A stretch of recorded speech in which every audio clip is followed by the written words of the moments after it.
Praise the lord.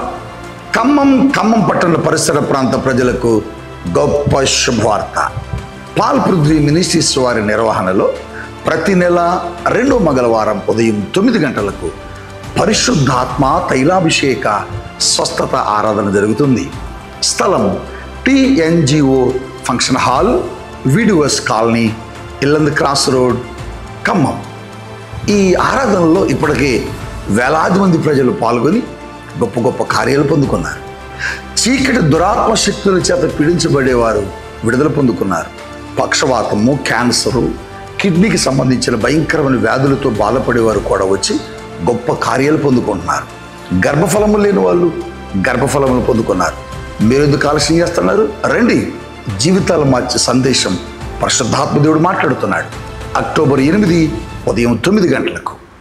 యేసుక్రీస్తు ప్రభువులో మనం గమనించవలసింది, యేసుక్రీస్తు ప్రభు జీవితంలో మనం పరిశీలించాల్సింది ఏంటంటే, ఆయన యేసయ్య తండ్రి అయిన దేవుణ్ణి సంతోషపరచడానికి ఆయన ఏం చేసిన ఈ భూమి మీద జరిగించాడో, దేవుని చిత్తాన్ని జరిగించడానికి ఈ భూమి మీద యేసుక్రీస్తు ప్రభుని ఏం చేశారంటే, మనుష్యుడిగా, మనుష్య కుమారుడుగా, దైవ కుమారుడుగా ఈ లోకానికి పంపారు. హల్లెలూయా. బాప్తిస్మం తీసుకున్నప్పుడు ఆయన మీదకు పావురము వలె పరిశుద్ధాత్ముడు వచ్చినప్పుడు ఒక స్వరము ఆకాశము నుంచి వినబడుతుంది. ఆ స్వరం ఏమంటుందంటే, ఇతడు నా ప్రియ కుమారుడు, ఇతడు యందు నేను ఆనందించుచున్నాను. అంటే దేవుడు యేసుక్రీస్తు ప్రభువును బట్టి, ఈ లోకానికి వచ్చిన యేసుక్రీస్తు ప్రభువును బట్టి సంతోషించాడు, ఆనందించాడు. ఆయన ఆనందము కోసం, ఆయన సంతోషము కోసం, ఆయన సంతోషపరచడం కోసం ఈ భూమి మీద యేసు ఈ త్యాగమైన జరిగించగలిగాడు. ఇక్కడ గమనిస్తే ఆయన కొట్టబడ్డాడు. ఎవరు? ఆయన కొట్టబడ్డాడు. ఆయన కొట్టబడినప్పుడు యెషయా గ్రంథంలో రాయబడిన మాట ఏంటంటే, 53వ అధ్యాయంలో, అతడు నలగగొట్టబడుట యెహోవాకు ఇష్టమాయను. బా, దేవుని స్తోత్రం చెప్పాలి. ఎవరికి ఇష్టమైందట? యెహోవాకు ఇష్టమైంది.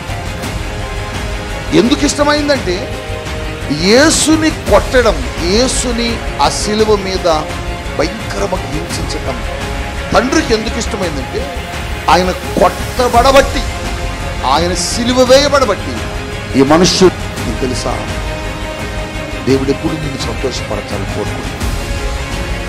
నీకు ఇల్లు ఇచ్చి దేవుడు సంతోషపడతాడు, నీకు కారు ఇచ్చి దేవుడు సంతోషపడతాడు, నీకు మంచి ఆరోగ్యం ఇచ్చి దేవుడు సంతోషపడతాడు, నీకు సమృద్ధినిచ్చి దేవుడు సంతోషపడతాడండి. నీకు సమస్తమైన కలుగు చేసి ఆయన సంతోషపడుతున్నాడు. నీకు సంతోషపడ, నిన్ను కూర్చుని తండ్రి ఆలోచిస్తుందో లేదా? నిన్ను గురించి నీ తల్లి కూడా ఆలోచిస్తుందో లేదా? నిన్ను గురించి నీ భర్త ఆలోచిస్తుందో లేదో? నిన్ను గురించి నిత్యం దేవుడు ఎప్పుడు ఆలోచిస్తూ ఉంటాడు.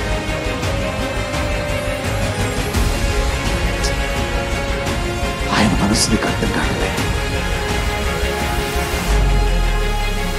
ఎందుకు అర్థమైంది?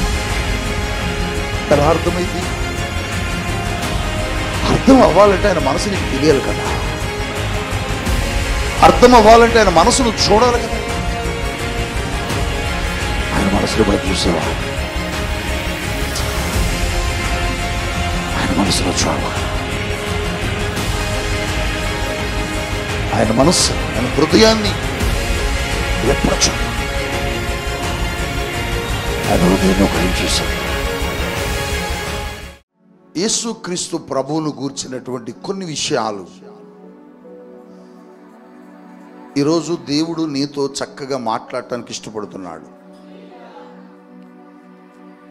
రోజు యేసుక్రీస్తు ప్రభువును గూర్చి మనం మాట్లాడుతాం. యేసుక్రీస్తు ప్రభువును గూర్చి కాకుండా మనం ఏమీ మాట్లాడము ఇక్కడ. ఎందుకంటే మన సందేశానికి కేంద్ర బిందువు యేసుక్రీస్తు ప్రభు అయి ఉంటారు ఎప్పుడు కూడా. హల్లెలూయా, హల్లెలూయా, హల్లెలూయా. ఆయన గురించి ఇంకా మనం ప్రత్యేకంగా మాట్లాడుకునేది ఏముంటుంది? ఆయన గురించి ఇంకా మనం నేర్చుకునేది ఏముంటుంది? ఆయన గురించి ఇంకా తెలుసుకునేది ఏముంటుంది అని మనం అనుకుంటాం. కానీ ఆయన గురించి చాలా తెలుసుకోవాలి. ఆయన గురించి మనము నేర్చుకొని ఆయన జీవితాన్ని మనము పోలి నడిస్తే మన జీవితంలో దేవుడు చాలా గొప్ప గొప్ప కార్యాలు జరిగిస్తాడు. యేసుక్రీస్తు ప్రభువులో ఉన్న ఒక ప్రత్యేకత, ఒక ఆశీర్వాదకరమైన సంగతి ఏమిటంటే, యేసుక్రీస్తు ప్రభు ఎప్పుడూ కూడా ఈ భూమి మీదకి వచ్చి ఆయన తిరిగి మరలా పరలోకం వెళ్ళే వరకు కూడా ఆయన తనను తాను సంతోషపరుచుకోవడానికి ఏ పని చేయలేదు. తనకు కావలసిన సంతోషాన్ని కోరుకోలేదు. తనను తాను సంతోషపరుచుకునే విషయాలను కూడా ఆయన ఏమి జరిగించలేదు. ఆయనకు ఆయనగా సంతోషంగా ఉండడానికి కూడా ఆయన ఇష్టపడలేదు. ఈ భూమి మీద ఆయన ఏమి చేసినా అది దేవుని సంతోషం కొరకే జరిగించాడు.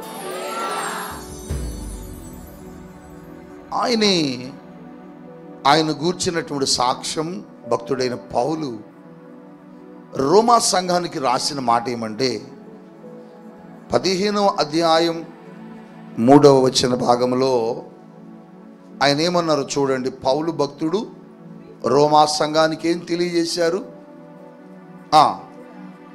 క్రీస్తు కూడా తనను తాను సంతోషపరుచుకొనలేదు గాని తనను తాను సంతోషపరుచుకొనలేదు. గట్టిగా హల్లెలూయా చెప్పండి. హల్లెలూయా. యేసుక్రీస్తు ప్రభువు ఎప్పుడు కూడా తనను తాను సంతోషపరుచుకునే పని ఏది చేయలేదు. తనను తాను సంతోషపరుచుకునే కార్యము ఏది జరిగించలేదు. ఆయన ఏది జరిగించినా ఆయన ఏది జరిగించినా అది ఎవరి కోసం చేశాడంటే, పరలోకముందున్న తండ్రిని సంతోషపరచడానికి జరిగించాడు.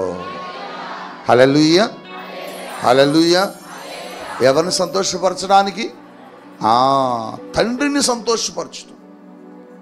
యేసుక్రీస్తు ప్రభువులో మనం నేర్చుకోవలసింది, యేసుక్రీస్తు ప్రభువులో మనం గమనించవలసింది, యేసుక్రీస్తు ప్రభు జీవితంలో మనం పరిశీలించాల్సింది ఏంటంటే, ఆయన యేసయ్య తండ్రి అయిన దేవుణ్ణి సంతోషపరచడానికి ఆయన ఏం చేసిన ఈ భూమి మీద జరిగించాడో.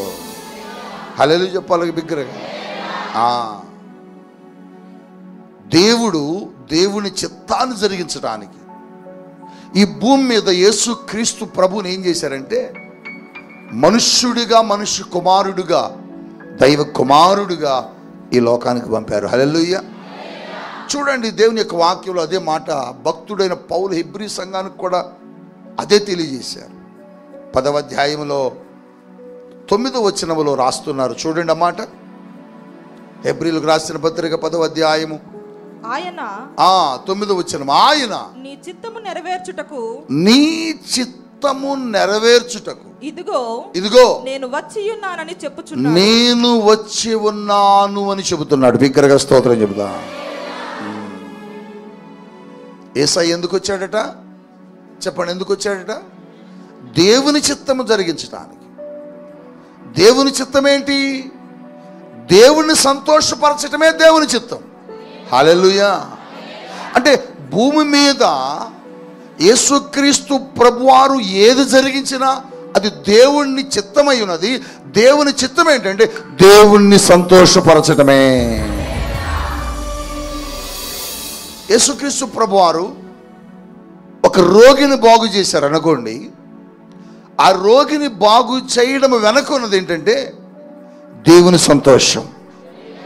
అంటే ఆ రోగి బాగుపడాలి, ఆ రోగికి స్వస్థత జరగాలి. ఆ రోగి స్వస్థత పొందితే ఎవరు సంతోషపడతారండి? దేవుడు సంతోషపడతాడు. హల్లెలూయా. అందుకొరకే రోగులు ఆయన దగ్గరకు వచ్చినప్పుడు ఆ రోగుల్ని యేసు ప్రభు ఏం చేశారంటే స్వస్థపరిచారు.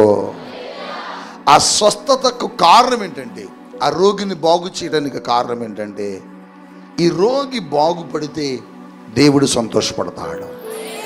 హల్లెలూయా చెబుదామా? అంటే ఏ వ్యక్తి కూడా రోగముతో ఉండడానికి దేవుడు ఒప్పుకోట్ల. ఒక వ్యక్తిని యేసు ప్రభువారు దయ్యపు చీకటి శక్తుల నుంచి విడిపించారు.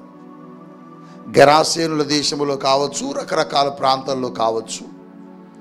ఆ దయ్యపు శక్తుల నుంచి ఆ వ్యక్తిని విడిపించడాన్ని బట్టి దేవుడు ఏమయ్యాడంటే సంతోషపడ్డాడు.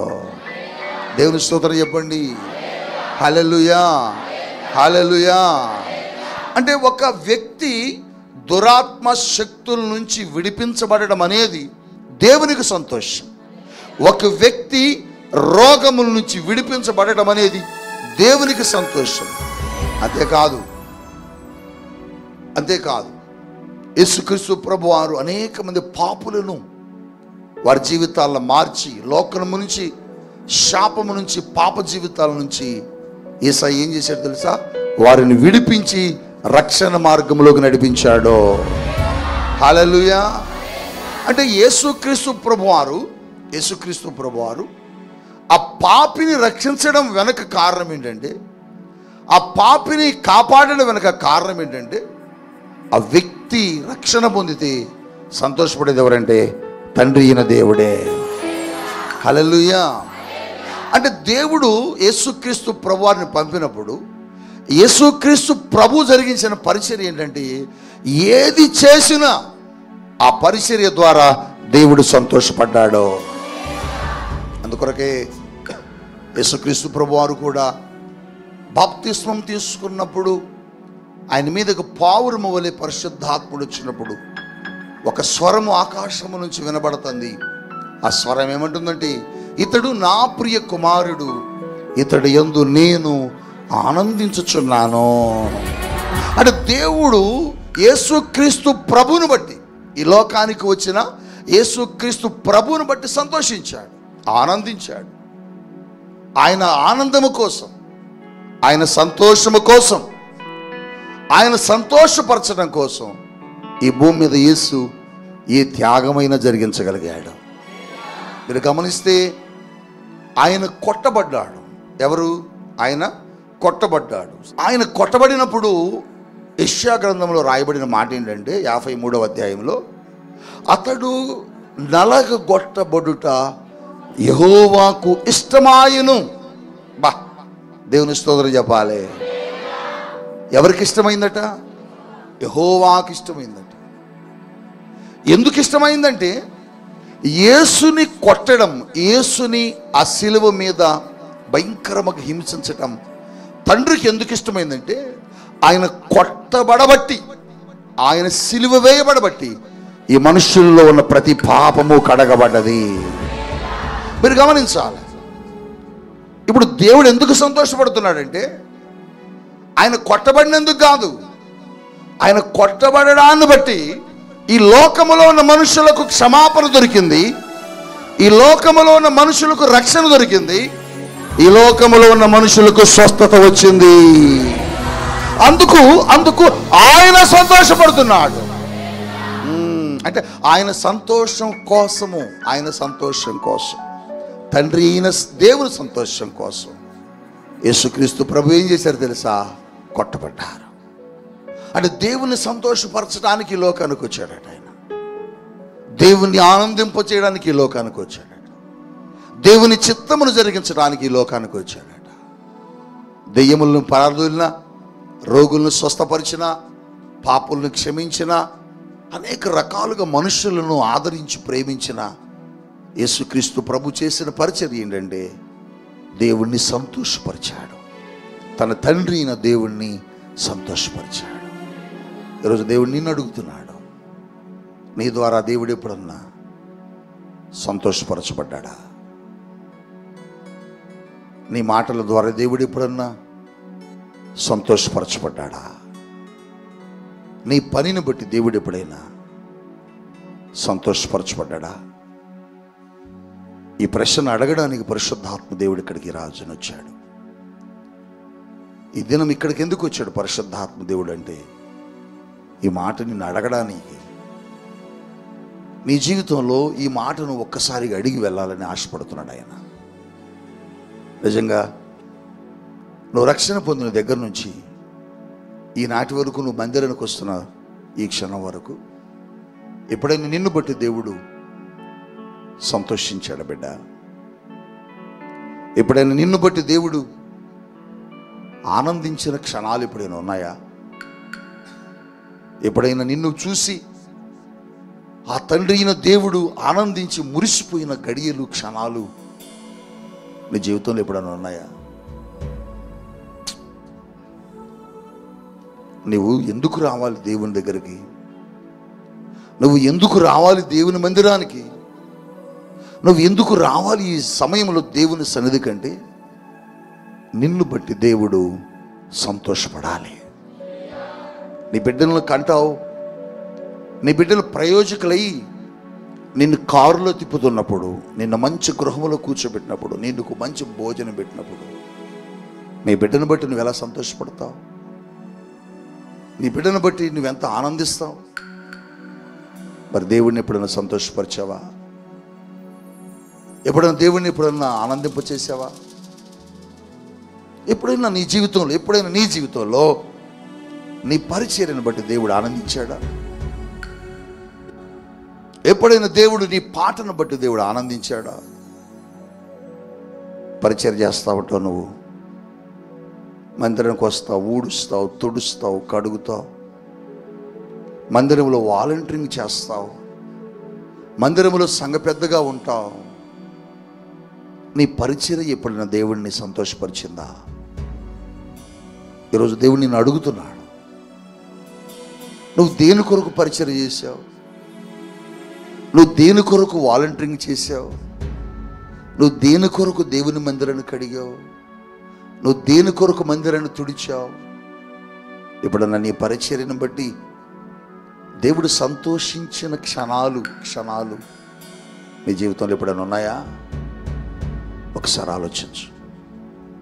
నువ్వు దేవుణ్ణి సంతోషపరచడానికి పరిచర్య చేస్తున్నావా? లేక మనుషుల్ని సంతోషపరచడానికి పరిచర్య చేస్తున్నావా? దేవుని సంతోషపరచడానికి ఇక్కడ నిలబడి పనిచేస్తున్నావా? లేక మనుషుల్ని సంతోషపరచడానికి ఇక్కడ నిలబడి పనిచేస్తున్నావా? నీ పరిచర్య దేవుని దుఃఖపెట్టేదిగా ఉందా?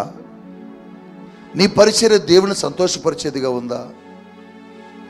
కొంతమంది పరిచర్య చేసేటప్పుడు వంతులు వేసుకొని చేస్తారు. ఎందుకో తెలుసా? పంతాల కోసం చేస్తారు, పట్టుదల కోసం చేస్తారు. అది నేనే చెయ్యాలి, అక్కడ నేనే ఉండాలి, అది నా ద్వారానే జరగాలి అని వాళ్ళకి దేవుడు ఇవ్వడం ఏంటి, వాళ్ళకు దైవజనుడు ఇవ్వడం ఏంటని అప్పుడప్పుడు పట్టుదలలో పంతాలకు పోతూ ఉంటాం. దాని ద్వారా దేవుడు ఎప్పుడైనా సంతోషించాడా? నువ్వు దేవుణ్ణి సంతోషపరచడానికి చేసావా? లేకపోతే పెద్దరికం కోసం చేసావా? ఈ పరిచర్య నువ్వు చేస్తున్నది దేని కొరకు చేస్తున్నావు? దేని కొరకు చేస్తున్నావు? నువ్వు పాడే పాట ద్వారా ఎప్పుడైనా దేవుడు సంతోషించాడా? చాలామంది పాటలు పాడుతుంటారు ఇక్కడ. ఈ పాట ద్వారా ఎప్పుడైనా దేవుడు సంతోషించాడా? నువ్వు పాడిన పాటను బట్టి ప్రభు ఎప్పుడన్నా ఆనందించాడా? అడుగుతున్నాడు దేవుడు మిమ్మల్ని. అప్పుడప్పుడు వచ్చి నిలబడి పాడుతుంటావు కదా, ఇక్కడ నిలబడి కొయ్యర్ వారు పాడుతుంటారు కదా, ఇక్కడ నిలబడి స్పెషల్ సాంగులు పాడుతుంటారు కదా, ఇక్కడ నిలబడి చాలామంది దేవుని పిల్లలైన మీరు పాడుతుంటారు కదా. నీ పాట ఎప్పుడైనా దేవుడిని సంతోషపరిచిందా? లేక నేను పాడాలి, ఆమె పాడింది, నేను ఎందుకు పాడకూడదని పాడావా? ఆమెకి ఇచ్చారు అవకాశం, నాకెందుకు ఎవరైనా వచ్చావా? లేకపోతే దేవుణ్ణి నా పాట ద్వారా సంతోషపరచాలని వచ్చావా? ఆలోచించు. నీ పరిచర్య ఎప్పుడైనా దేవుని సంతోషపరిచిందా? నీ పాట ఎప్పుడైనా దేవుని సంతోషపరిచిందా? పాట పరిచర్యే కాదు, నీ కానుక ఎప్పుడైనా దేవుణ్ణి సంతోషపరిచిందా బిడ్డ? నువ్వు కానుకేసావు, చూసావా? ఆ కానుక వేసినప్పుడు నువ్వు వేసిన కానుకను చూసి దేవుడు ఎప్పుడన్నా సంతోషించుంటాడంటావా? ఎలా సంతోషిస్తాడు? ఇప్పుడు కూలికి వెళ్ళావు, ఉదయం నుండి సాయంత్రం దాకా పనిచేసావు. సాయంత్రం దాకా పనిచేసి నిలబడి కష్టపడి పనిచేస్తే నువ్వు వెళ్ళిపోయేటప్పుడు ఆ యజమాని నీ చేతిలో ఒక 10 రూపాయలు పెట్టాడు. ఎంత పెట్టాడు? థ్యాంక్స్ అండి, నాకు 10 రూపాయలు ఇచ్చారు, మీరు సంతోషం అండి అని మీరు ఎవరైనా వెళ్తారా? చెప్పాలి, మీరు చెప్పాలా? చెప్పండి. వెళ్ళలేవు కదా. ఇదేంటి సార్, ఉదయం నుండి వచ్చి కష్టపడి పనిచేస్తే 10 రూపాయలు ఇస్తారా? ఇది ఎక్కడ న్యాయం అండి? ఈ 10 రూపాయలతో మేము ఏం చేసుకోగలుగుతాం? ఎంత కష్టపడి పని చేసాం తెలుసా అని నువ్వు అడుగుతావు, దుఃఖపడతావు, బాధపడతావు కదా. మరి దేవుడు వారమంతా నిన్ను కాపాడి నీకు మంచి ఆరోగ్యం ఇచ్చి నీ అవసరతలన్నీ తీర్చి నీ కుటుంబంలో ఏ తెగులు రాకుండా కాపాడి నీ కుటుంబంలో ఏ గొడవ లేకుండా చూసి నీ పరిస్థితులన్నీ చక్కబరిచి నిన్ను ఆదివారం నుంచి మరలా తిరిగి ఆదివారం దాకా వచ్చి నువ్వు ఆయన సన్నిధిలో నిలబడినప్పుడు ఆయన 6 దినాలు నీ కోసం కావలి కాశాడే, 6 దినాలు నీ కోసం పనిచేశాడే, 6 దినాలు నీ కుటుంబాన్ని కాపాడాడే. నువ్వు పని చేసుకోవడానికి బలం ఇచ్చాడు, నువ్వు భోజనం తినడానికి కావలసినవి ఇచ్చాడు, నువ్వు ఉండడానికి గృహం ఇచ్చాడు. ఇన్ని ఇచ్చిన దేవుడికి నువ్వు వచ్చి కానుక ఎంత వేస్తున్నావు? ఎంత వేసావు? 10 రూపాయలు వేసావు. 10 రూపాయలు కానుక వేసావు. ఇదే 10 రూపాయలు నేను ఇందాక అన్నాను, నీకు ఇచ్చినప్పుడు నువ్వెలా ఫీల్ అయ్యావు? సంతోషంగా ఫీల్ అయ్యావా? సంతోషంగా ఫీల్ అయ్యారా మీరు? సంతోషంగా ఫీల్ అవ్వాలి. ఏమన్నారు చెప్పండి? ఏమన్నారు? ఉదయం నుండి సాయంత్రం దాకా పనిచేస్తే ఈ 10 రూపాయలు ఎలా అని దుఃఖంగా వెళ్ళావు, బాధపడుతూ వెళ్ళావే. మరి 7 దినాలు నిన్ను కాపాడి 7 దినాలు నీకు సహాయం చేసి 7 దినాలు నీకు కావలి కాసి ఈ 7 దినాలు నిన్ను ఆరోగ్యవంతుడిగా ఉంచి ఈ 7 దినాలు నీకు తోడుగా నడిచి నిన్ను కాపాడితే నువ్వు వచ్చి 10 రూపాయలు కానుకిస్తే ఆ కానుకను బట్టి దేవుడు సంతోషపడతాడా? మీరు చెప్పట్లేదు, ఎందుకంటే అంతా 10 రూపాయలు వేసే బ్యాచ్ ఉన్నారు. మీరు చెప్పాలా 10 రూపాయలు వేస్తే దేవుడు సంతోషపడతాడా? మీరు చెప్పట్లేదు. చెప్పాలన్నా గట్టిగా చెప్పాలా?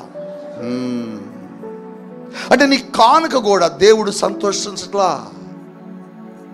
నీ కానుకను బట్టి ప్రభు సంతోషించడంలే, నీ పరిచర్యను బట్టి ప్రభు సంతోషించడంలే, నీ పాటను బట్టి ప్రభు సంతోషించడంలే. మీరు చూడండి, చాలామంది దేవుణ్ణి సంతోషపరచని భక్తులుగా మిగిలిపోతున్నారు. దేవుణ్ణి సంతోషపరచని పరిచర్య చేస్తున్నారు. దేవుణ్ణి సంతోషపరచని పాట పాడుతున్నావు. దేవుణ్ణి సంతోషపరచని కానుకను దేవునికి నువ్వు ఇస్తున్నావు. కానీ యేసుక్రీస్తు ప్రభు అలా చేయలే. యేసుక్రీస్తు ప్రభువును గూర్చి మనం చెప్పుకుందాము, నేర్చుకుందామని ఎందుకన్నానంటే ఆయన చేసినవి మనం చేయట్లా. ఆయన ఏది చేసినా తండ్రిని సంతోషపరిచాడు. ఆయన సిలువలో మరణము తండ్రిని సంతోషపరిచింది. ఒక రోగిని బాగు చేయడాన్ని బట్టి దేవుడు సంతోషపరచబడ్డాడు. క్రీస్తు ప్రభు తనను తాను ఎక్కడా సంతోషపరచుకోవాలా. మీరేం చేస్తారు తెలుసా? మిమ్మును మీరు సంతోషపరచుకోవడానికి ప్రయత్నం చేస్తున్నారు. మార్కెట్కి వెళితే, షాపుకి వెళితే 5,000 రూపాయల శారీ కొనాలంటావు, 10,000 రూపాయల శారీ కొనుక్కోవాలని సంతోషపడతావు, తెచ్చుకొని కట్టుకుంటావు, సంతోషపడతావు. కానీ అదే మందిరానికి వచ్చి అదే చేతులతో 10 రూపాయలు కానుకేసి వెళ్ళిపోతావు. 10,000 రూపాయలు శారీ కట్టుకొని నిన్ను నువ్వు సంతోషపరుచుకున్నావు, కానీ రూపాయలు కానుకేసి ఓ దేవుని ఏం చేస్తున్నావు? దుఃఖపరుస్తున్నావు, బాధపరుస్తున్నావు. ఈ దినం దేవుడు నేను ప్రశ్న అడుగుతున్నాడు. నువ్వు వేసిన కానుకను బట్టి ఎప్పుడైనా దేవుడు సంతోషించాడు బిడ్డ?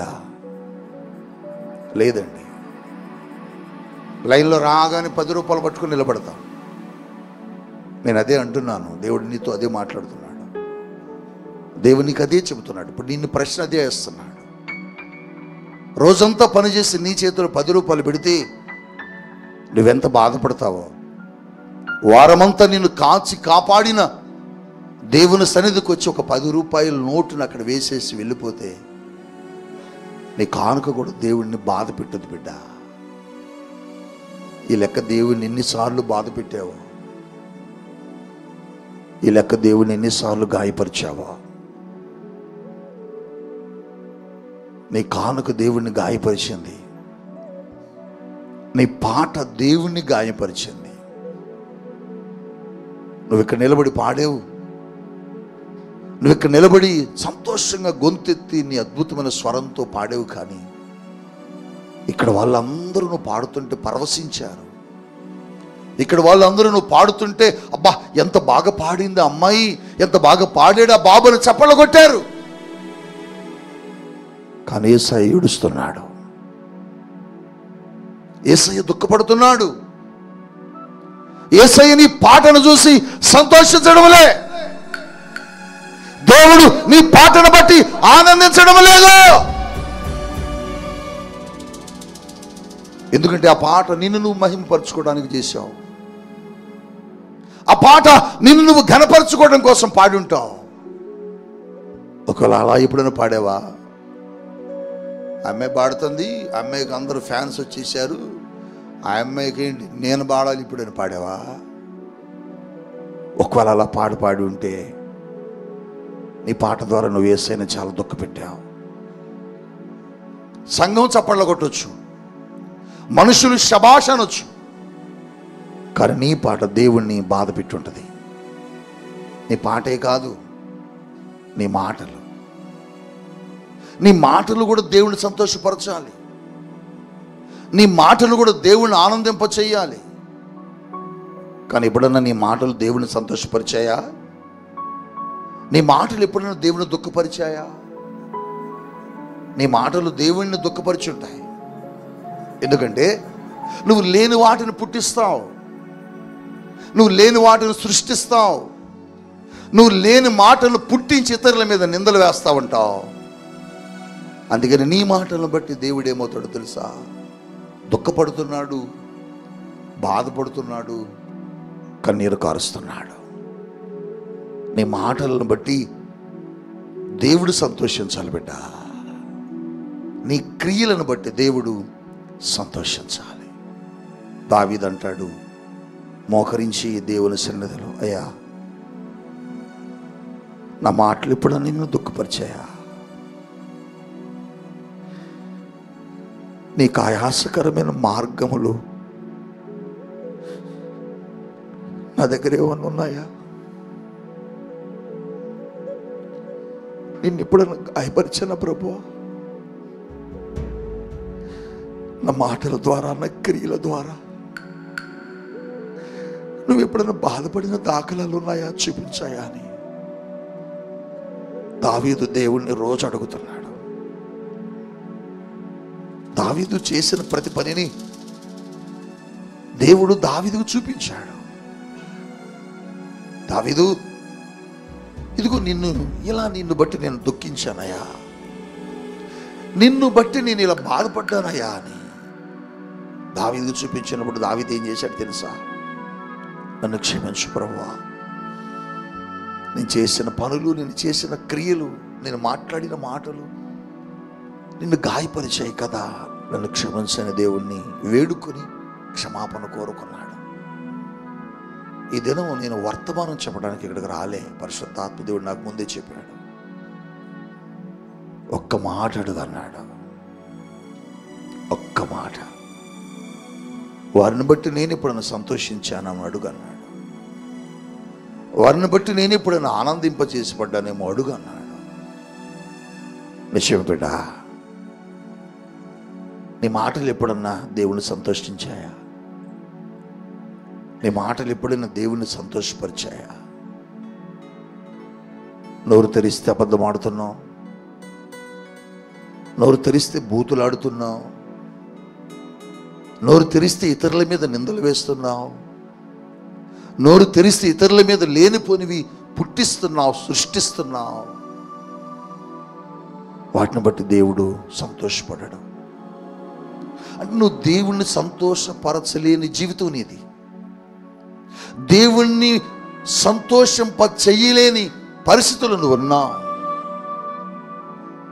దేవుణ్ణి సంతోషపరచనప్పుడు, దేవుని నీ ద్వారా ఆనందింప చేయనప్పుడు నువ్వు దేవుని ఆశీర్వాదానికి హక్కుదారుడివి కాలేవు. దేవుని సంతోషపరిచిందని కానుక చెప్పు. వాళ్ళందరూ అన్నారు, మేము వేసిన కానుకలో ఎవరిది గొప్పది ప్రభువా అని అడిగారు. యేసయ్య అన్నాడు, మీరు ఎవరు వేసిన కానుక గొప్పది కాదు, అదిగో ఆ బీద విధవరాలు వేసిన, ఆ సహోదరి వేసిన కానుక చాలా గొప్పది. వాళ్ళందరూ ఏమన్నారు తెలుసా? ఆమె వేసింది చిన్నది కదా, ఆమె ఇచ్చిన కానుక చాలా చిన్నది కదా, కేవలం 2 నాణేలు 2 కాసులే కదా, మేము చాలా వేసామన్నాడు. ప్రభు అన్నాడు, మీరు చాలా వేశారు, ఆవిడ కంటే ఎక్కువే, కానీ ఇంకా మీ దగ్గర చాలా ఉంది. కానీ ఆమెకున్నదంతయు ఆమె నాకు ఇచ్చింది. బా, ఆమె కానుక దేవుడిని ఏం చేస్తుంది? సంతోషపరుస్తుందండి. నా దగ్గర కానుకలు బాక్స్ వస్తుంది, నేను ప్రార్థన చేసి ఆ కానుకలన్నిటిని తీసి ప్రార్థన చేస్తూ ఉంటా. ఆ కానుకల్లో 90% 10 రూపాయల కాగితాలు ఉంటాయి. 90% 10 రూపాయల కాగితాలే ఉంటాయి. ఇప్పుడు నువ్వు చెప్పు, నీ కానుక 10 రూపాయలు దేవుడిని సంతోషపరిచిందా? నువ్వేసిన కానుకను బట్టి దేవుడు సంతోషించాడా? నువ్వేసిన 100 రూపీస్ని బట్టి దేవుడు సంతోషించుంటాడా? బహుశా నువ్వు కనబడుతూ ఆ 100 రూపాయలను కనబడేటట్టుగా వేసి ఉంటావేమో. చూసిన వాళ్ళు అనుకుంటారు, అబ్బో ఈవిడ 100 రూపాయలు వేసింది ఈరోజు అని. కానీ ఆ 100 రూపాయలు ఎలా ఉందంటే పనికిరాంది. దేవుడు అడుగుతున్నాడు ఈరోజు నిన్ను, నీ కానుక ఎప్పుడైనా దేవుని సంతోషపరిచిందా? నిన్నెంత ఆశీర్వదించాడు, నిన్నెంత దీవించాడు, నీ స్థితిని ఎలా మార్చాడు, నీ పరిస్థితిని దేవుడు ఎలా ఆశీర్వాదకరంగా జరిగించాడు.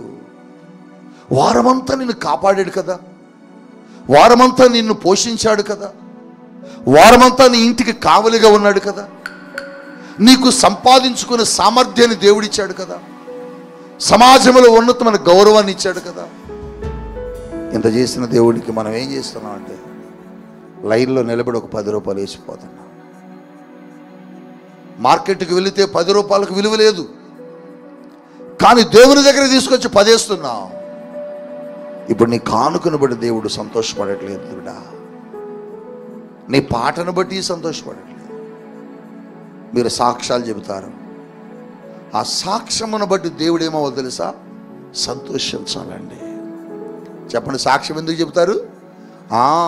నీ గొప్ప కోసం కాదు అక్కడ మళ్ళీ నిలబడి చెప్పాల్సింది. నాకు అది ఉంది, నాకు ఇది ఉంది, నాకు అది ఉంది, నాకు అంత ఉంది, నాకు ఎంత ఉందని చెప్పడానికి కాదు సాక్ష్యం. నీ సాక్ష్యము దేవుణ్ణి సంతోషపరచాలి. నా జీవితంలో దేవుడు ఇలా చేశాడండి, మాకేమీ లేని జీవితంలో నుంచి దేవుడు మమ్మల్ని ఇంతగా ఆశీర్వదించాడండి అని నువ్వు చెప్పే సాక్ష్యము దేవుడు అక్కడ సంతోషపడాలా. నువ్వు పాడే పాటను బట్టి దేవుడు సంతోషపడాలా. నువ్వు చేసే పరిచర్యను బట్టి దేవుడు సంతోషపరచాలా. నీ జీవితాన్ని బట్టి దేవుడు సంతోషించాలి, నీ కుటుంబాన్ని బట్టి దేవుడు సంతోషించాలి. నువ్వు చేస్తున్న పనిని బట్టి దేవుడు ఏమవ్వాలి చెప్పండి? సంతోషపడాలా. క్రీస్తుని బట్టి దేవుడట సంతోషించాడు. యేసయ్యను బట్టి తండ్రి అయిన దేవుడు సంతోషపరచబడ్డాడు. అదే అంటున్నాడు, క్రీస్తు తనను తాను సంతోషపరచుకోవడానికి ఏమీ చేయలేదు, ఏం చేయలేదు. ఆయన ఆఖరికి ఆ గిన్నె దగ్గర కూర్చొని ప్రార్థన చేసుకుంటూ ఆయన అన్నాడు, ప్రభువా ఈ గిన్నెను నీ చిత్తమైతే నా వద్ద నుండి తీసివేయి అంటే ప్రభు అన్నాడు, లేదు నువ్వు ఆ చేదుని ఆ విషాన్ని నువ్వు తాగాలి. ప్రభు అంటున్నాడు, యేసయ్యా నీ చిత్తం ఎలా ఉంటే అలాగే ప్రభువా అని తల ఉంచాడు. దెబ్బలు కొడుతున్నా, శిలువ మీద మ్రాను మీద వేలాడదీస్తున్నా, ఆయన తల మీద కిరీటం పెట్టినా, ఆయన ముఖం మీద ఉమ్మి వేసినా, ఇదంతా ఎందుకు భరించాడు యేసయ్యా అని నేనంటే తండ్రిని సంతోషపరచడానికంట. తండ్రిని ఎందుకు సంతోషపరచాలి? ఆయన సిలువ వేస్తుంటే, ఆయన సిలువ వేయబడితే ప్రజల పాపం పోతే, ప్రజల యొక్క శాపం కొట్టివేయబడింది. అంటే తండ్రి నిత్యము దేనికోసం ఆలోచిస్తున్నాడంటే ప్రజల యొక్క సంతోషాన్ని కోరుకుంటున్నాడు. నీ సంతోషాన్ని, నా సంతోషాన్ని కోరుకున్న దేవుణ్ణి నువ్వు ఎప్పుడైనా సంతోషపరిచావా? ఇంతేకాదు, మీకు ఒక అద్భుతమైన సంగతి చెబుతా పురుషులారా. దేవుణ్ణి సంతోషపరచడం అంటే ఏంటో తెలుసా? కానుక ఇయటం కాదు, పరిచర్య చేయటమే కాదు, నీ భార్యను ప్రేమించడం కూడా దేవుణ్ణి సంతోషపరచడమే. నీకు తెలుసా సంగతి? నీ భార్యను ప్రేమించడం, నీ భార్యను సంతోషింపచేయడం. ఒక్కొక్కసారి మీ భార్యల మీద సీరియస్ అయిపోయి వాళ్ళు బాధపడుతూ దుఃఖపడుతూ కఠోరంగా మనం మాట్లాడుతూ ఉంటాం. ఆ క్షణంలో దేవుడు బాధపడుతుంటాడు. ఎందుకంటే నీవు దేవుడిచ్చిన భార్యను దుఃఖపెట్టినప్పుడు నువ్వెవరిని దుఃఖపెడుతున్నావు అంటే దేవుని దుఃఖపెడుతున్నావు. అంటే దేవుడు చెబుతున్నది ఏంటంటే నీ భార్యను ప్రేమించడం వెనుక కూడా దేవుడు సంతోషపడతాడు. నీ బిడ్డల్ని ప్రేమించడమే కాక నీ బిడ్డల యొక్క సంతోషాలను కోరుకోవడం, వారి అవసరాలు తీర్చడంలో కూడా దేవుడు సంతోషపడతాడు. దేవుడు సంతోషపడతాడు. ఎందుకు సంతోషపడతాడంటే కుటుంబ వ్యవస్థను తయారు చేసిన దేవుడు. కుటుంబ వ్యవస్థని తయారు చేసిన దేవుడు. అంటే నీ కుటుంబాన్ని నువ్వు సంతోషపరుస్తున్నప్పుడు, నీ కుటుంబంలో నువ్వు న్యాయం చేస్తున్నప్పుడు, నీ భార్యను నీ బిడ్డలను చక్కగా చూస్తున్నప్పుడు దేవుడు ఏమవుతాడు తెలుసా? సంతోషపడతాడు. ఈ రోజుల్లో చాలా కుటుంబాలను బట్టి దేవుడు సంతోషపడట్లేదు. ఎందుకని? భార్యాభర్తల మధ్య నెమ్మది లేదు, భార్యాభర్తల మధ్య సంతోషం లేదు, నమ్మకత్వం లేదు, భార్యాభర్తల మధ్య విభేదాలు, గొడవలు, అల్లర్లు. ఇటువంటి వారిని బట్టి, ఇటువంటి కుటుంబాలను చూసి దేవుడు సంతోషపడలేడు. ఈరోజు దేవుడు నిన్ను అడుగుతున్నాడు, నిన్ను బట్టి దేవుడు ఎప్పుడైనా సంతోషపడ్డాడా? నీ మాటను బట్టి దేవుడు ఎప్పుడైనా సంతోషపడ్డాడా? నువ్వెన్నిసార్లు దేవుడిని గాయపరిచావు? నువ్వు అబద్ధమాడిన ప్రతిసారి దేవుడు దుఃఖపడ్డాడు. నువ్వు దేవుని పనిని తప్పుకొని వెళ్ళిపోయిన ప్రతిసారి దేవుడు దుఃఖపడ్డాడు. నీ నోటి గుండా అపవిత్రమైన మాటలు వచ్చిన ప్రతిసారి దేవుడు దుఃఖపడ్డాడు. నువ్వు 10 రూపాయలు లేసిపోయిన ప్రతిసారి దేవుడు దుఃఖపడ్డాడు. దేవుడు బాధపడ్డాడు. దేవుని పరిచర్య కొరకు మీరేదైనా చేయగలరా అని అడిగినప్పుడు తరల వంచుకొని వెనక వెళ్ళిపోయిన ప్రతిసారి నిన్ను బట్టి దేవుడు దుఃఖపడ్డాడు. నీకు తెలుసా, దేవుడు ఎప్పుడు నిన్ను సంతోషపరచాలని కోరుకుంటాడు. నీకు ఇల్లు ఇచ్చి దేవుడు సంతోషపడతాడండి.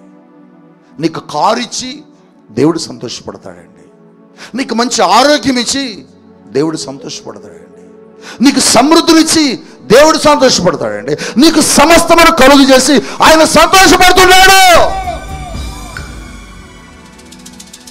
మరి ఆయన నువ్వు ఎప్పుడు సంతోషపరచావు? ఆయన ఎప్పుడు నువ్వు సంతోషపరచు? ఆయన నువ్వెప్పుడు సంతోషపరచలేదు. ఆయన ఎప్పుడు నువ్వు దుఃఖపెట్టావు. ఆయన ఎప్పుడు నువ్వు గాయపరుస్తూనే వెళ్ళావు. నీ మాటలు గాయపరిచాయి,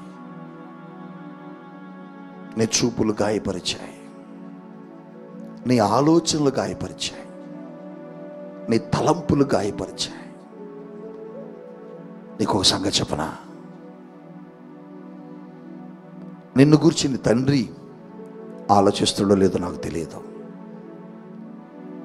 నిన్ను గురించి నీ తల్లి కూడా ఆలోచిస్తుందో లేదో నాకు తెలియదు.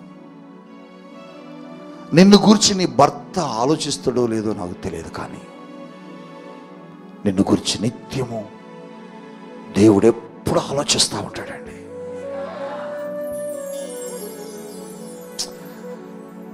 ఆయన మనసు నీకు అర్థం కావట్లే. ఎందుకు అర్థమైంది? ఎలా అర్థమైంది? అర్థం అవ్వాలంటే ఆయన మనసు నీకు తెలియాలి కదా. అర్థం అవ్వాలంటే ఆయన మనసును చూడాలి కదా. ఆయన మనసును ఇప్పుడు చూసావా? ఆయన మనసును చూడాల. ఆయన మనస్సుని, ఆయన హృదయాన్ని నువ్వెప్పుడు చూడాల. ఆయన హృదయాన్ని ఒక ఆయన చూశాడు. ఆయన హృదయ అంతరంగంలోకి వెళ్ళాడు. ఆయన హృదయ అంతరంగంలోకి వెళ్ళి దేవుని హృదయాన్ని నిక్కచ్చిగా పరిశీలన చేశాడు. చేసి అంటున్నాడు, ఓహో నీకు ఇట్లా ఉంటే ఇష్టమా? నా కొరకు నువ్వు ఇన్ని ఉద్దేశాలు కలిగి ఉన్నావు, ఎట్లాంటి ఆలోచనలు కలిగి ఉన్నావు అని ఆయనకి ఎట్లుంటే ఇష్టమో అట్లా భూమి మీద బ్రతికాడు. ఆయన పేరే దావీదు. అందుకని దేవుడు అంటున్నాడు, ఈ భూమి మీద ఎవరికి ఇవ్వని గొప్ప ఆధిక్యతను దావీదుకి ఇచ్చాడు. దావీదు నా హృదయానుసారుడు. దావీదు తెలియక ఒక దినమున దేవుణ్ణి బాధ పెట్టాడు. దేవుడు అంటాడు, ఆ ఒక్క పొరపాటు తప్ప దావీదులో నేను ఎక్కడనూ ఆయనలో లోపము చూడలేదు అంటాడు. బిడ్డా, నేను రాత్రంతా ఇదే ఆలోచన చేస్తున్నా.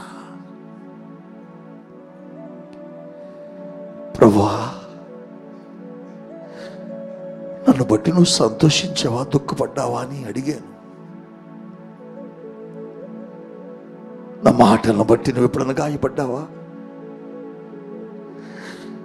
నా క్రియలను బట్టి నువ్వు ఎప్పుడైనా దుఃఖపడ్డావా? నన్ను బట్టి నువ్వు ఎక్కడైనా గాయపరచబడ్డావా? నువ్వు అప్పగించి నీ పనిని సక్రమంగానే చేయలేకపోయానా? నా పాటను బట్టి మనుషులందరూ సంతోషించుంటారు, కానీ నా పాట అసలు నేను సంతోషపరిచిందా? నా ప్రసంగాలను బట్టి ప్రపంచం అంతా సంతోషించింది, కానీ నువ్వు అసలు ఎప్పుడైనా సంతోషించావు? నన్ను బట్టి మనుషులందరూ సంతోషించారు, అసలు నువ్వు ఎప్పుడైనా సంతోషించావా? దేవుణ్ణి అడిగారు. నిజమే,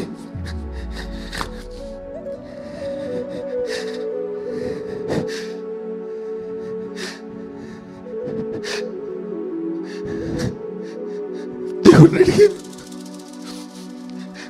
నన్ను కోరుకుంది, నన్ను ఎన్నుకున్నది, పాపశాపంలో నుంచి నన్ను పిలిచింది, రాత బ్రతుకులో నుంచి నన్ను కడిగింది. నా ద్వారా నువ్వు సంతోషపడాలని కదా. ఎప్పుడన్నా నేను సంతోషపరిచానా, దుఃఖం పెట్టానా?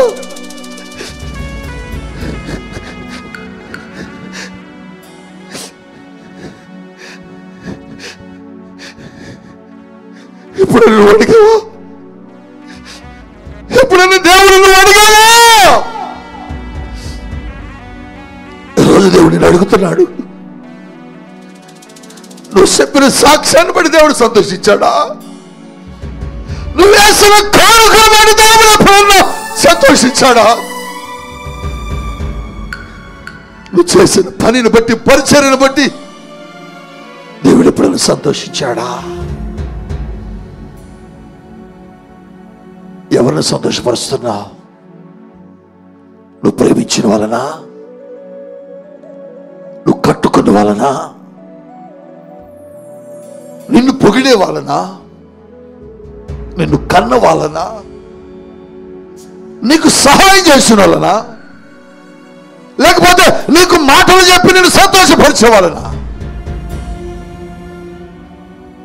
ఎవరిని సంతోషపరుస్తున్నావు?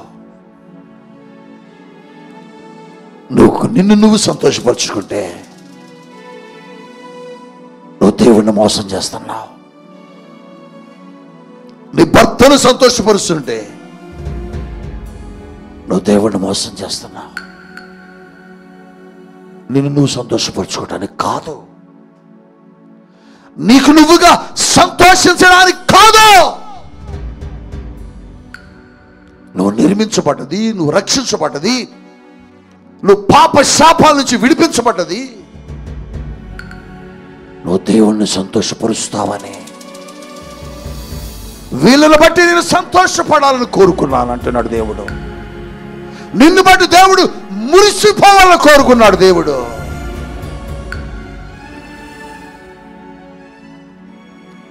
కానీ నువ్వు దేవుణ్ణి గాయపరిచావు.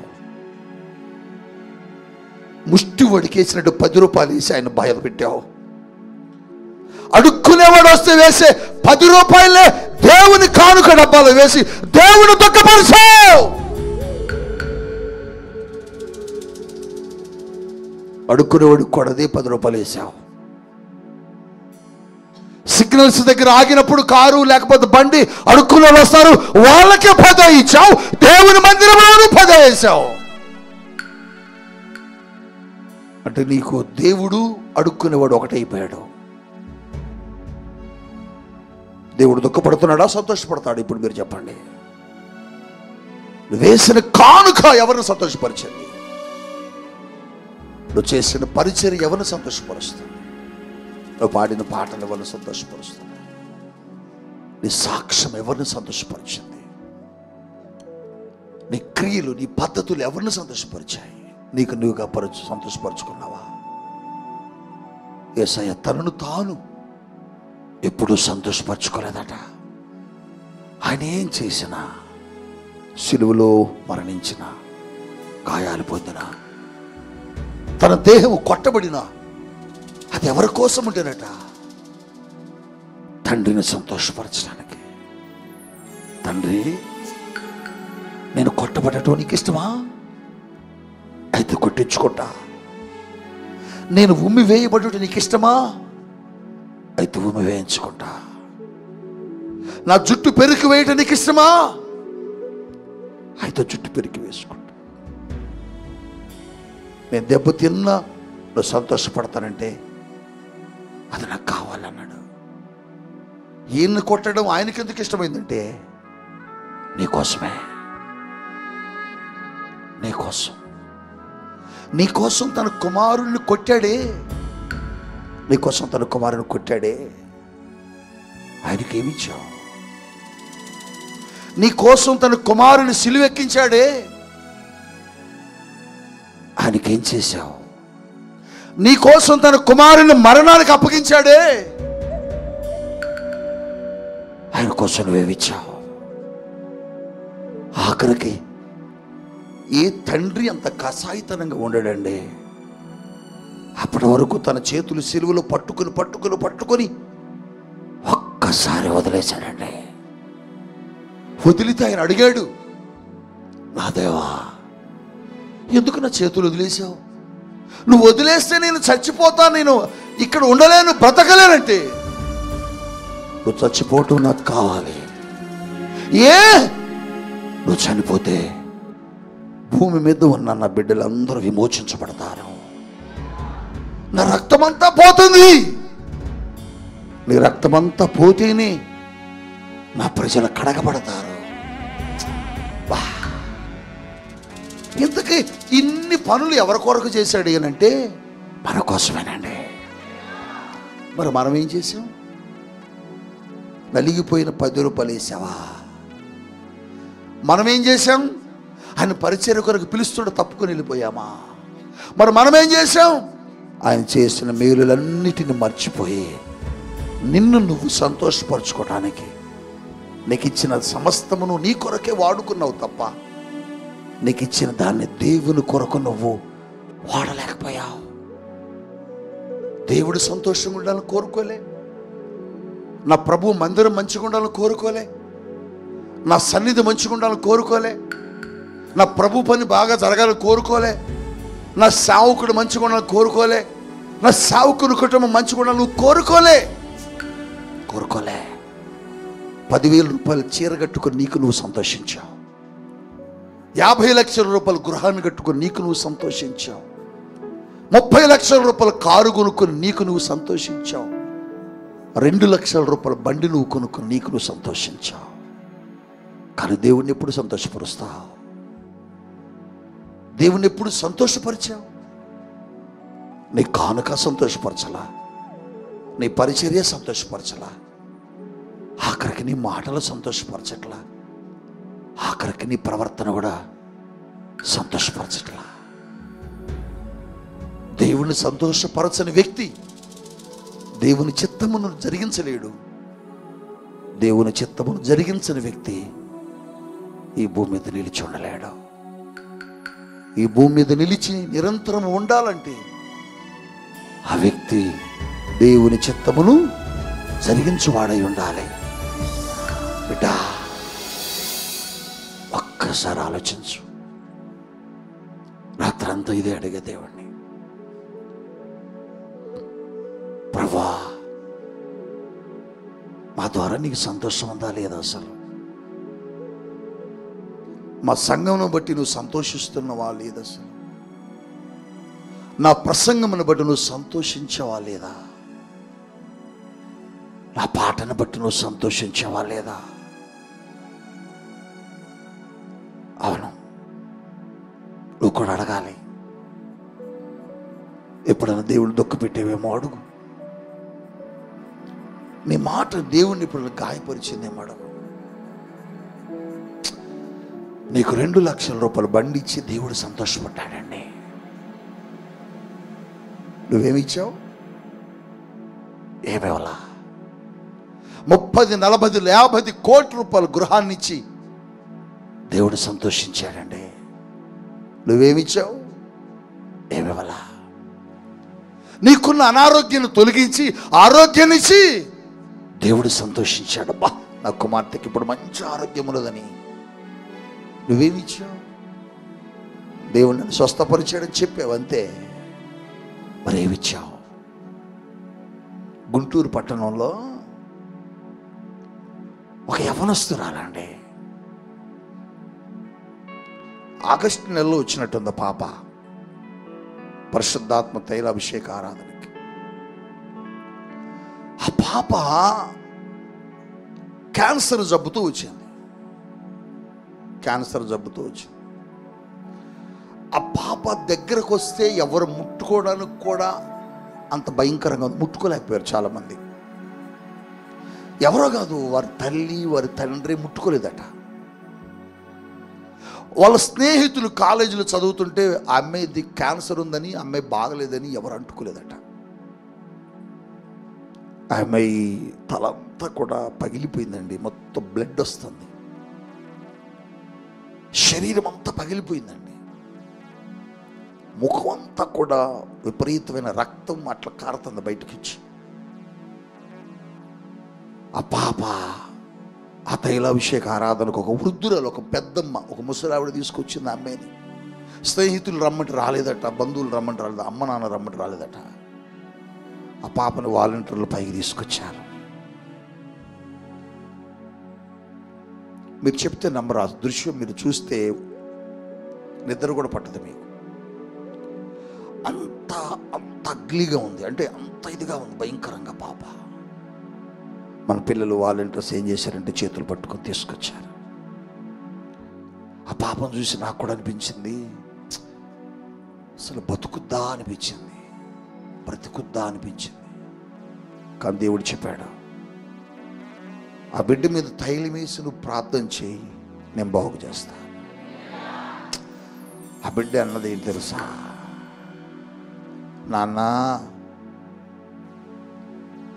నా తోటలు అందరూ మంచిగా చదువుకుంటున్నారు నాన్న, మా అమ్మ నాన్న అందరూ వదిలేశారు నన్ను, నాకేంటి నాన్న ఈ పరిస్థితి, నన్ను బ్రతికించని కాళ్ళ మీద పడ్డది. ఆ బిడ్డను లేపి తైలం వేసి ప్రార్థన చేసి దేవుడు చెప్పిన మాట చెప్పాను, నువ్వు వెళ్ళి బిడ్డ, నిన్ను దేవుడు తాకాడని. అంతే, ఒక్క మాట, దైవజనుడి నోట నుంచి వచ్చిన మాటను దేవుడు స్థిరపరిచాడు. నీ రిపోర్ట్లన్నీ మారిపోతాయి, పో, నీకేం భయం లేదని చెప్పాను. నేను ప్రార్థన చేశాను, వచ్చిన దగ్గర నుంచి నేను దైవజనురాలు కూడా ప్రార్థన చేస్తూనే ఉన్నాం, ప్రతిరోజు చేస్తున్నాం. మరలా వచ్చే నెలకి ఆ కుమార్తెను స్వస్థపరిచి తీసుకురా ప్రభువా అని. అది ఎవరో కూడా తెలియదు మాకు అసలు. 2 నెలలు అంటే గడిచిన ఆరాధనలో ఆ పాప వచ్చిందండి. ఎలా వచ్చిందో తెలుసా? రిపోర్ట్లు పట్టుకొని చక్కగా నీట్గా తయారయ్యి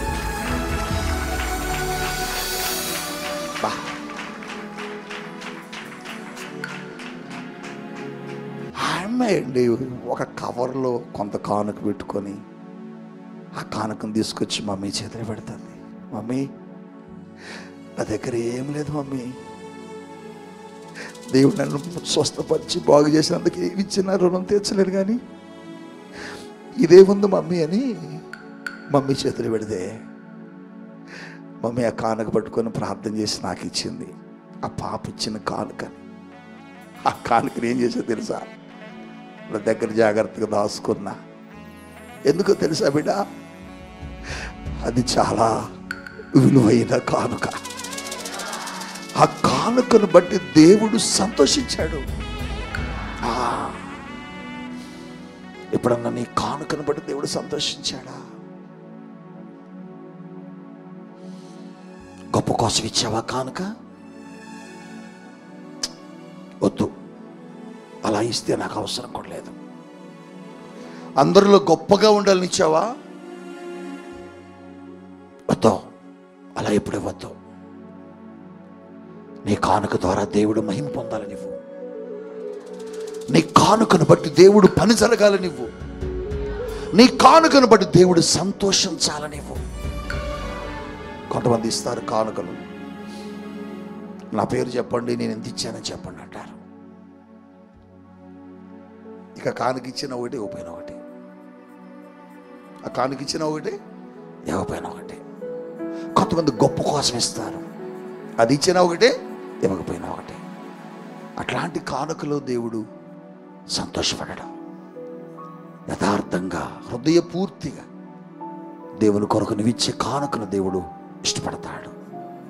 ఏదైనా దేవుడు నీతో మాట్లాడాడు. నేను ముగిస్తున్నాను. ఈ మాట చెప్పడానికి దేవుడు నన్ను రాత్రి నుంచి నిద్రపోనేయలేదు. నేను పడుకున్నా నిద్ర రావట్లే, తెల్లవారుజాము నిద్రపోయాను. నేను మమ్మీ లేచిన తర్వాత నేను నిద్రపోయాను. రాత్రంతా ఎందుకు నిద్రపోలేదంటే ఈ మాట చెప్పాలని దేవుడు నన్ను తపన. ఏ మాట? ఈ ఒక్క మాటే.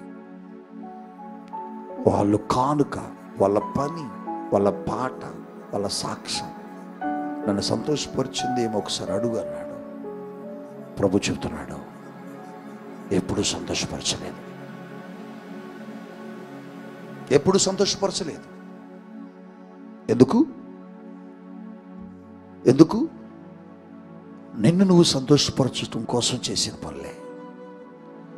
నిన్ను నువ్వు సంతోషపరచడం కోసం జరిగించిన పనులు ఎక్కువగా ఉన్నాయి. అందుకోసం దేవుడు చెబుతున్నాడు, మిమ్మల్ని మీరు సంతోషపరచుకుని వారుగా ఉంటే మీరు దేవుని రాజ్యానికి వారసులు కాలేరు. మీరు దేవుని రాజ్యానికి వారసులు అవ్వాలి. మీ జీవితాల్లో దేవుడు కార్యాలు జరిగించాలంటే నీ మాట, నీ పాట, నీ కానుక, నీ సాక్ష్యం, నీ ప్రవర్తన, నీ పరిచర్య అది దేవుణ్ణి సంతోషపరిచేదై ఉండాలి. ఒక్కసారి మోకరించి నువ్వున్న స్థలంలో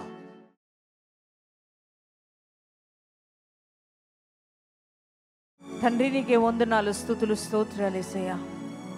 ఈరోజు ఎంతోమంది నీ వాక్యాన్ని విని, నీ వాక్యానికి లోబడి అయ్యా వాక్యము వారి హృదయాల్ని తాకినప్పుడు ఒక మంచి తీర్మానంలోనికి వచ్చారు యేసయ్యా.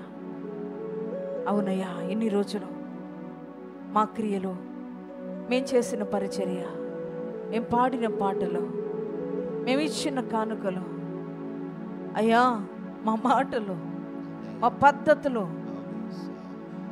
అయ్యా నిన్ను సంతోష పెట్టలేకపోయినాయి, నిన్ను ఆనందింప చేయలేకపోయినా. అందును బట్టి ఈరోజు మమ్మల్ని ప్రశ్నిస్తూ మాట్లాడావు అయ్యా. మమ్మల్ని క్షమించు, మమ్మల్ని మన్నించు.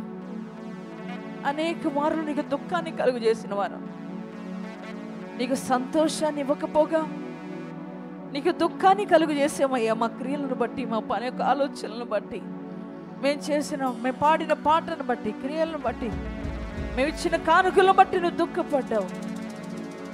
దయతో మమ్మల్ని మన్నించయ్యా.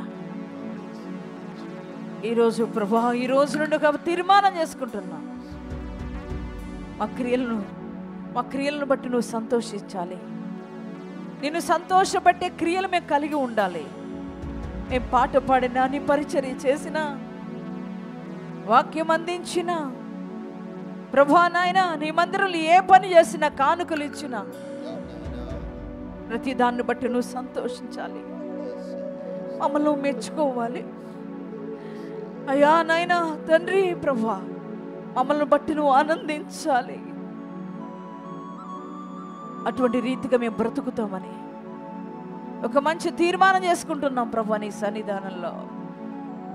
ఇంకెప్పుడు నిన్ను ఏడిపించమయ్యా, ఇంకెప్పుడు నీకు దుఃఖాన్ని కలిగించమయ్యా, ఎప్పుడు నీకు ఆయాసకరంగా మేము బ్రతకమయ్యా. అయ్యా, నిన్ను సంతోషపెట్టే జీవితమే మేము జీవిస్తామయ్యా. అయ్యా, దావీదు వలె ఒక మంచి తీర్మానం చేసుకుంటున్నామయ్యా. నీ కొరకే బ్రతుకుతాం తండ్రి. అయ్యా, ఇటువంటి తీర్మానం ఎంతమంది ఈ రోజున బిడ్డలు చేసుకున్నారో వారందరినీ తీర్మానంలో స్థిరపరచుదువుగాక. మమ్మల్ని అందరినీ తీర్మానంలో స్థిరపరచుదువుగాక. ఎంతమంది తీర్మానం చేసుకున్నారో వారి జీవితాల్లో నీ చిత్తము జరుగునుగాక, నీ ఆలోచనలు జరుగునుగాక, నీ ప్రణాళికలు జరుగునుగాక, నీ కార్యాలు జరుగునుగాక, నీ ఉద్దేశాలు జరుగునుగాక. ఈరోజు ఎంతమంది వారి నీ ఒక్క వాక్యము ద్వారా సరి చేయబడ్డారో అయ్యా, వారి హృదయాల్లోనికి నీ ఆత్మ వెళ్ళునుగాక. అయ్యా, నీ అభిషేకం వారిని తాకునుగాక తండ్రి. నీ నూతనమైన కార్యాలు వారి జీవితంలో ఆరంభమగునుగాక. నీ ఆశీర్వాదాలతో వారు నింపుదువుగాక. ఏ కార్యాలైతే బ్రేక్ అయి ఉన్నాయో ఆ కార్యాలు నూతనముగా జరుగునుగాక. నూతన కార్యాలు ఆరంభమగునుగాక తండ్రి. నూతనమైన ఆశీర్వాదాలతో నీ బిడ్డలు నింపమని ప్రార్థిస్తున్నాను. నూతనమైన దీవెనలు వారి జీవితాలను అనుగ్రహించమని ప్రార్థిస్తున్నాను. ఈ తీర్మానంలో ప్రతి ఒక్కరిని స్థిరపరిచి నీ రాకడ పర్యంతము నాయనా నిన్ను సంతోషపెట్టే జీవితమే మేము బ్రతకాలి ప్రభా. ఎందుకంటే మా సంతోషాన్ని కోరుకునేవాడివి, మా ఆనందాన్ని కోరుకునేవాడివి. మమ్మల్ని ఆనందింపచేయడానికి, మమ్మల్ని సంతోషింపచేయడానికి దీనుడుగా దరిద్రుడుగా మారావు అయ్యా. గాయపరచబడ్డావు, అవహేళన చేయబడ్డావు, ఉమ్మి వేయించుకున్నావు తండ్రి. మా జీవిత స్థితిగతులు మార్చి మమ్మల్ని గొప్పవానిగా చేయడానికి ఎన్నో శ్రమలు అనుభవించావు. మా ఆనందం కోరుకునేవాడా, మా సంతోషాన్ని కోరుకునే గొప్ప దేవుడా, ఎన్ని స్తుతులు చెల్లించిన నీ రుణం తీర్చుకోలేము. కానీ ఈరోజు నీ పాదాల దగ్గర మా జీవితాన్ని పెడుతున్నాం, మా హృదయాన్ని పెడుతున్నాం ప్రభువా. అయ్యా, ఈ భూమి మీద బ్రతికినంత కాలము నాయన మా సంతోషాల కొరకు కాక, ఎవరో మనుషుల సంతోషం కొరకు కాక మేము బ్రతికేది నిన్ను సంతోషపరచడానికి, నిన్ను ఆనందింప చేయడానికి మేము బ్రతుకున్నట్లుగా ప్రభువా నాయన అట్టి కృప మా అందరికీ దయచేసి అయ్యా మీరే మహిమ పొందుకొనుమని నజరేయుడైన యేసు శక్తి కలిగిన నామములో ప్రార్థన చేస్తున్నాము తండ్రి. ఆమేన్. బిగ్గరగా ఒకసారి దేవునికి స్తోత్రం చెప్దామా?